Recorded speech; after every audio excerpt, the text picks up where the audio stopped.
né? E eu quero até ser ético nessa pergunta, porque eu imagino que você, como pastor, não tem o perfil de criticar o pastoreio da igreja vizinha ou Sim. da liderança, de outras lideranças. Então eu queria entender isso de você baseado na sua liderança. Foi uma construção, certo? Você Sim. foi construindo a igreja, a Atitude, aqui em Alphaville, começou com um número pequeno de 120 pessoas, né? Hoje é uma igreja que já está chegando em 2 anos, quase 1.000 membros.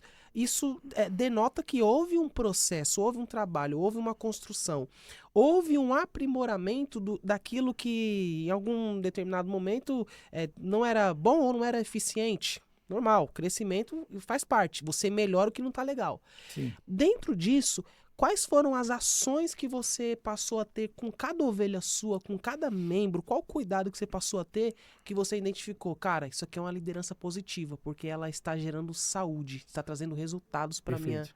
para as minhas ovelhas. Na verdade, eu sou fruto da visão celular, né? A Igreja Atitude, ela começou no Rio de Janeiro, com o pastor Josué Valandro Júnior, que foi o meu discipulador, né? Que é a minha maior referência, e que ele é muito forte nessa visão celular, e ele ensinou isso muito bem pra gente.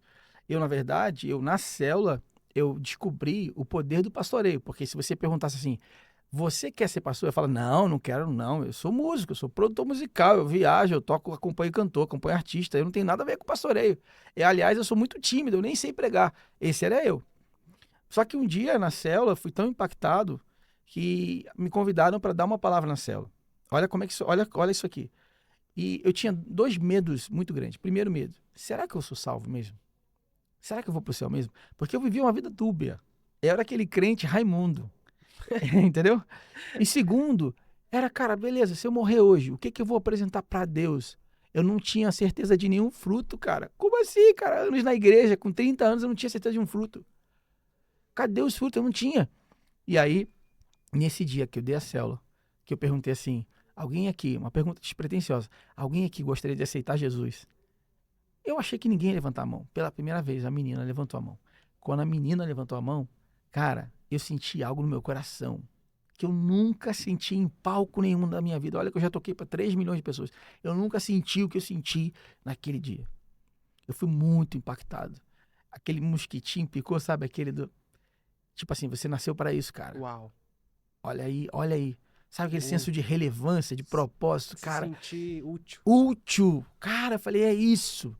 E aí foi só uma questão de tempo eu largar tudo e virar pastor, cara.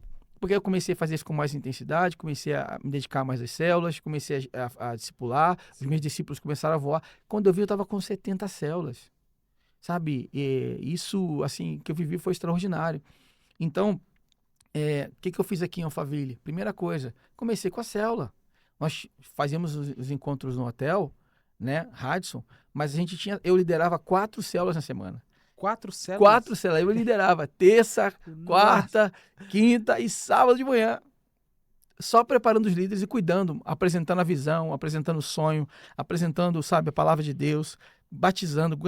Foi assim, 8 meses, até que a gente foi pro prédio que a gente está hoje. Entende? Então, é isso.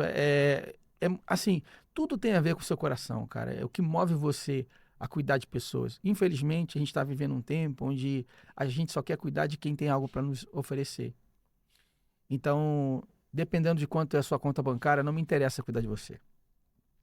Dependendo do que você tem a me oferecer, eu não tenho a me oferecer, não me interessa estar com você. Só que isso não tem nada a ver com o reino, cara. Jesus, ele olhava para aqueles que não tinham nada para oferecer para ele. Mas ele tinha um olhar de amor. Então, ou a gente vive o evangelho genuíno e cuida independente do que as pessoas têm, ou a gente finge que é crente. Entendeu, Ian? É sobre isso. Cara, é incrível. Nesse ponto aí, algo que você fala, né? Que isso é nítido na forma como você fala, na forma como você vive o que você fala. Essa questão da visão celular, ela é interessante porque a célula é aquilo. É uma aqui, outra ali e vai crescendo, né? É sobre o corpo crescer e ele crescer saudável. E nesse crescimento entra algo que é fundamental para a igreja, que é o papel principal da igreja, né? Cuidar dos órfãos e das viúvas, o trabalho social, o trabalho de alcançar os necessitados, o trabalho de ir nas pessoas que estão carentes e estão precisando, né? A igreja, ela não cuida apenas do espiritual. A verdadeira igreja, ela também cuida daquele que tem fome, ela limpa as feridas daquele que está ferido. Isso é reino, isso é evangelho.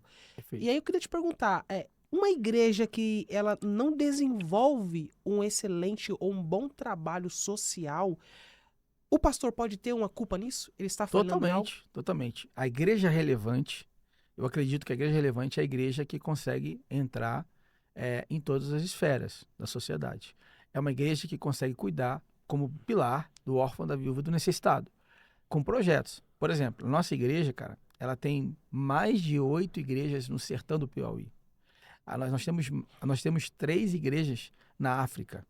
Meu irmão, você não tem noção da miséria que aquelas crianças vivem na África.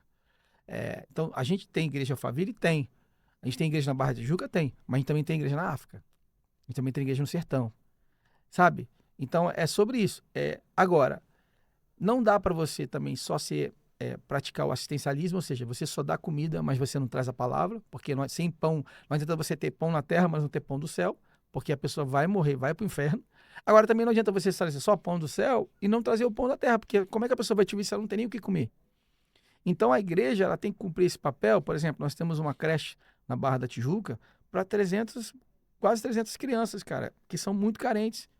O pastor Josué se meteu em uma licitação, ganhou a licitação, teve que investir milhões num prédio abandonado da prefeitura. Cara, ele ganhou a licitação, por quê? Porque não tinha ninguém querendo essa furada. Quem é que vai querer olhar para isso? Mas ele decidiu, cara, fazer isso. E aí ele fez a creche. E hoje, cara, uma vez ele conta a história de uma criança que pegou um morango, botou o morango na boca e não falava mais nada. E, não, pode comer, pode engolir. Ele falava, não, pode engolir. Aí ele falava, não, não, pode, não. Por quê? Eu tô guardando para comer mais tarde. Entende? Era o que a criança tinha para comer. Então, assim, não tem como não olhar para essas crianças, não tem como não olhar. Só que se a igreja não olha para isso, a igreja não está cumprindo o seu papel.